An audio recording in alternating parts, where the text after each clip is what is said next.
Hello. Hello. Intense countdown. Hi, and welcome, you guys, Cassandra and Danny, Dennis. Welcome to First Glance and my red carpet. Thank you, Michelle, for having us. To talk to you guys about this movie. We're talking about your full-length feature, Paradox Lost, which is actually the only full-length feature. I don't know if it's the only one we have in the festival this year, but it's the only one I've seen. Oh, great. And can I just say, it really fucked up my day yesterday because I have so many films to watch doing these interviews. I'm trying to multitask and have the films on and do stuff. I just couldn't multitask. I was like, I have to sit down and watch this film. So thanks. We're honored. We're honored. We're honored to destroy your day. It was great. I was like, what's happening? What's happening? Wait, what?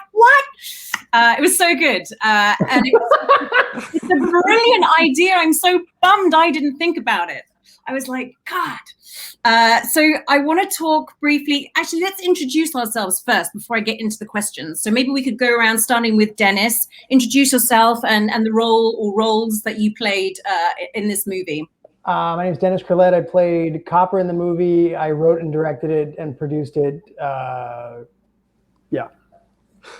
And Cassandra. Yeah, I did the score for the movie.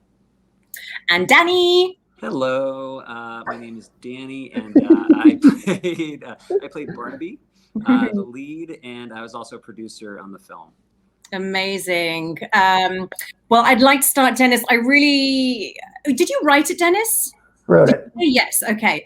I want to know where this idea came from and how something so complex is developed. Can you speak briefly on the birth of this project? Yes. The quick version before I say that, I just want to say that Danny and Cassandra met on the first day of shooting of this. They're now married, but they were not married when we started this film. I love that. She was always going to be our composer, and Danny was always the lead and the producer, but they met on the first day and they're married now. So that's what came from the movie. Oh, I love that, you guys. I want to know. Oh, I love it. No, I love it. I'm getting all the tea. It's great. Okay, Dennis, so keep going. Tell me about this idea. Basically, a long time ago, I'm a filmmaker, I'm an improviser comedian, and basically I think a problem that I was constantly having in my life was I would be focused on trying to have success in my career versus give time to the meaningful relationships in my life. So one specific time I was dating someone for about 3.5 years, and I was not dedicating enough time to that relationship. And because of that, she broke up with me, and she should have. And I remember it was a very meaningful relationship at a very important time in my life. And I remember after that breakup, I would be driving home in my car, around in my car, and I would have these fake conversations with the son I didn't get to have because I chose creative stuff and art over this relationship. And I'd be driving in my car, and this imaginary kid would be like, is this really what matters? Is making stuff more important than me existing and having a life with this person?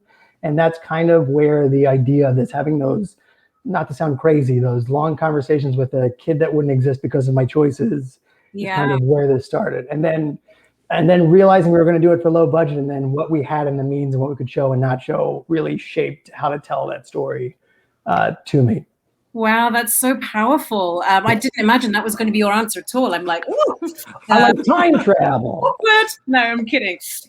We continue to fuck up your schedule and your day. That's what we do. I know. Wow, that's amazing. And so did you come to the script with all the ideas, or as you were writing, did it evolve into the movie that we saw? Or were you very clear about what the film was going to be? It definitely evolved. The things that were there at the top, Danny and I are in a improv and sketch team together. So I always knew it would be me and Danny in the two roles and how we could use that and what would be fun doing that. Yeah. I always knew it would be, I thought it would be fun to do a father-son time travel where they're about the same age. Yeah. And dealing with each other. Me and Danny had worked together for years and years. So I always knew it would be the two of us. So those are things that shaped it. And then once I had a first draft, once a week, Danny and Steve would come over and they would read it out loud, and we would shape it and shape it and shape it over months just to get it. Steve is the other producer and the assassin in the movie. Right. Well, He was previously married to Cassandra. Oh my. Well, I do get the sense that you guys, I know, that was one of my questions actually, was like, were you guys friends before this? Because I do sense this really strong camaraderie between you. So clearly you were. You just said that you guys knew each other before. How is it working together on something so epic? And are you still friends? Do you want the honest answer? Yeah, give it to her, Danny. Danny, give it to me. It was, all right, so Dennis and I have been friends for years. We've been we would be on improv teams together. We would write scripts together, sketch comedy together. We would talk to each other every day on the phone, every day. After this film, I did not talk to Dennis for almost, I want to say a year. I distanced myself from Dennis. It was the worst experience I've ever had working on a film in my entire life. And the times we did talk were, I need you for a reshoot day. Make yourself available. Yeah, it was miserable working with making this film was absolutely miserable. But you all seem very boring, so I can imagine it was quite a dull process. It was very intense, and we were all doing many things. Dennis was wearing a million hats, and it was a lot for one person to take on, I think. And I feel like people talk about how fun making stuff is, and that's usually a lie. But we were very low. I mean, if you're not producing, if you're just acting in something, I think it's a lot easier. It's fun. You sit down and you get some food, and but we were doing like 8-9 pages a day, stealing locations. We had a very intense shoot. And people tend to start dipping their toes into other departments as well. You know, it's like, you know what I mean? Danny kept picking up the sound equipment. We were like, Danny, stop it. I was like, no, I can do it.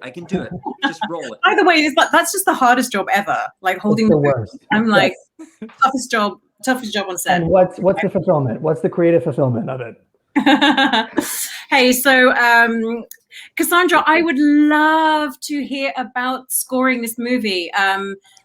We don't often get to talk to composers, so I'm super excited to have you here.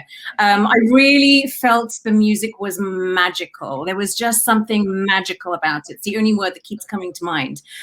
So I'd love to know, from your perspective, how do you approach, because it's a huge job and it's a huge responsibility. How do you approach it as a composer?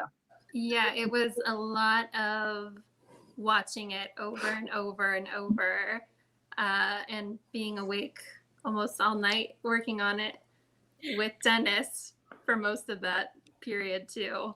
But actually, Go ahead, Cassandra. My computer was super old and I refused to update it.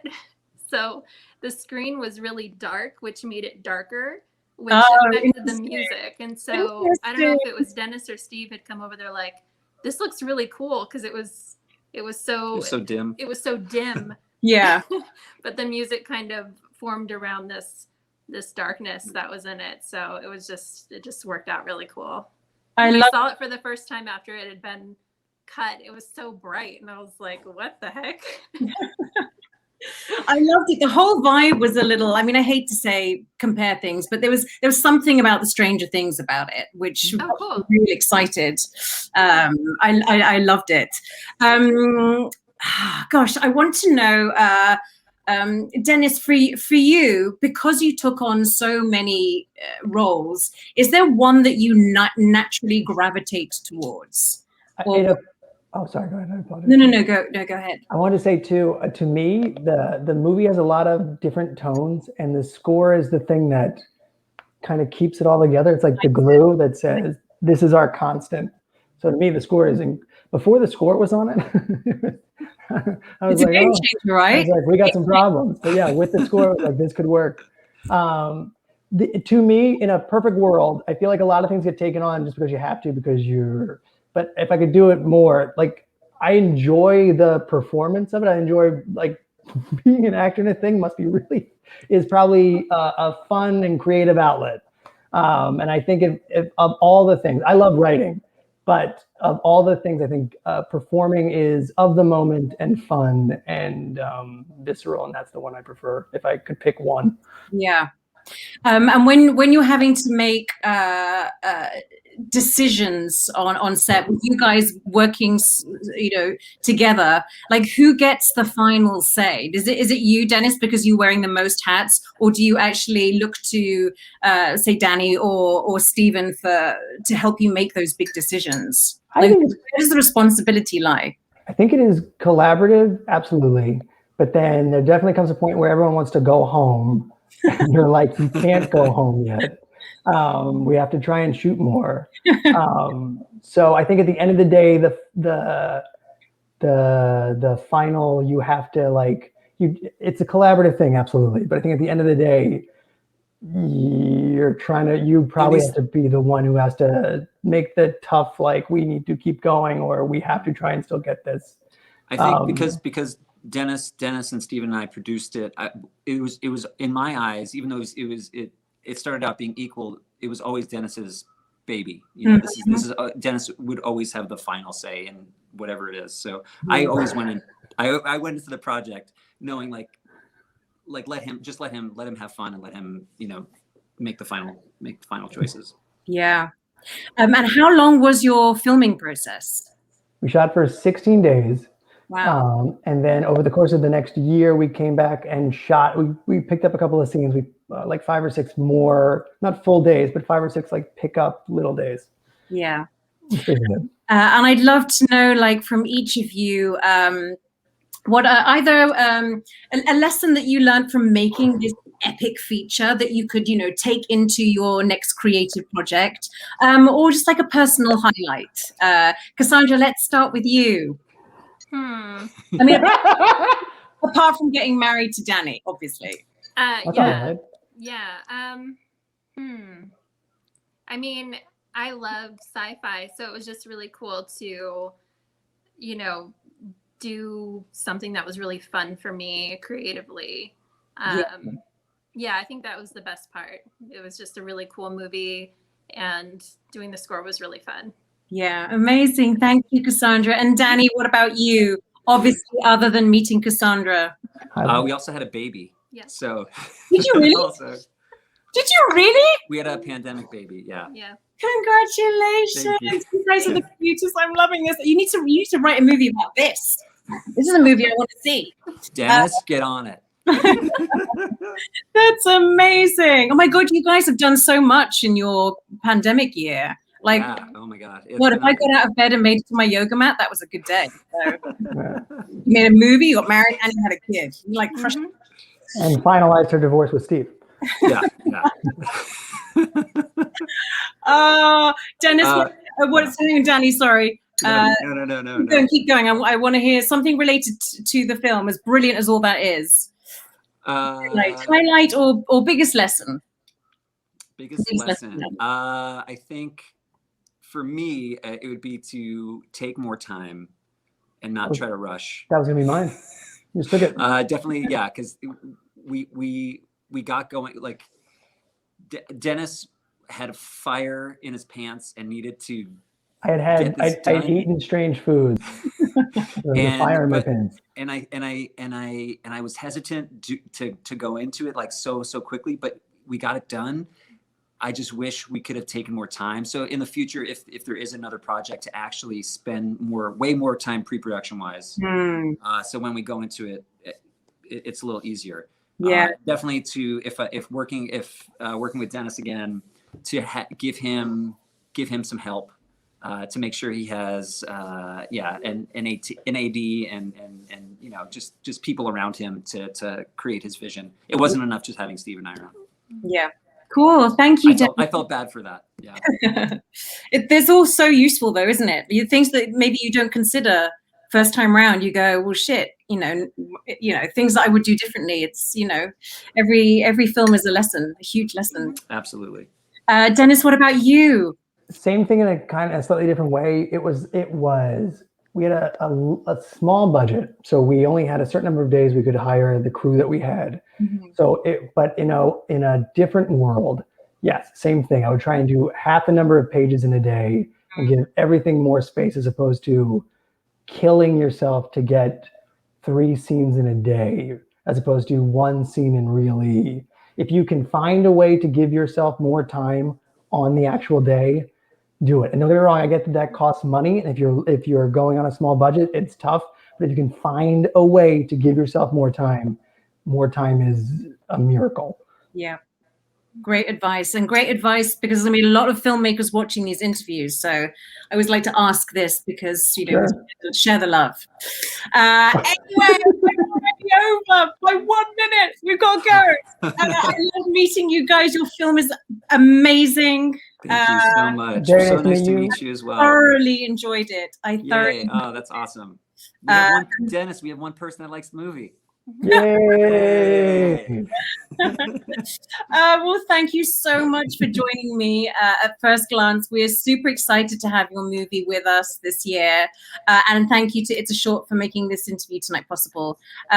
Guys, congratulations again. And Thank you. Thank you so much. wait to see what you guys do next. Thank you so Thank much. you. It's been an honor. Thank you so much. Bye, guys. Have a great night. Bye-bye. You too.